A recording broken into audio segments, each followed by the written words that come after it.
Well, the ruling itself will have little or no implications for the country's 1.2 million VHI subscribers.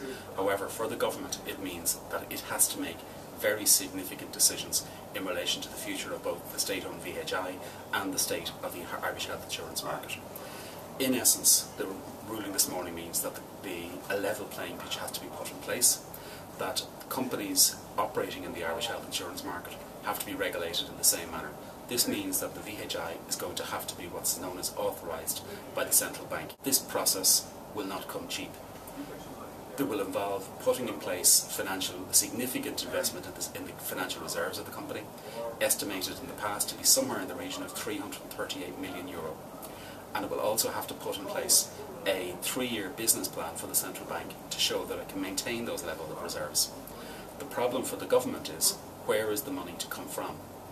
Initially it had been thought that the reserves of the VHI would be shored up with proceeds from what was called a risk equalisation scheme, and in essence that meant that other insurance companies in the market would have to pay into what in essence was a compensation fund to compensate the VHI because it had large numbers of older subscribers who claimed more frequently. However, in 2008 the Supreme Court struck down the risk equalisation scheme that was then in place, which meant, as being unconstitutional, which meant that VHI never got the money to place into its reserves. The former Minister for Health, Mary Harney, announced in May of last year that the government at the day was planning to invest €300 million in the VHI. We have to wait and see as to whether the current Minister, James Riley, has the same plan. Ms Harney had also proposed selling off the VHI.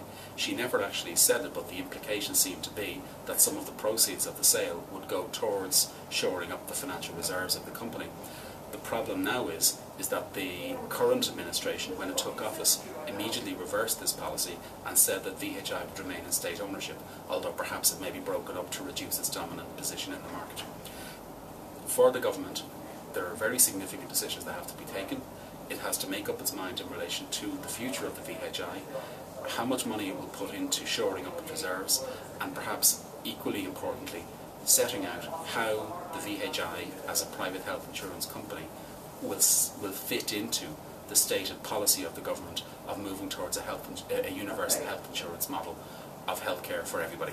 The ruling this morning rules out any time delay, so it would appear that the government is going to have to move in dealing with the regulation of the VHI almost immediately.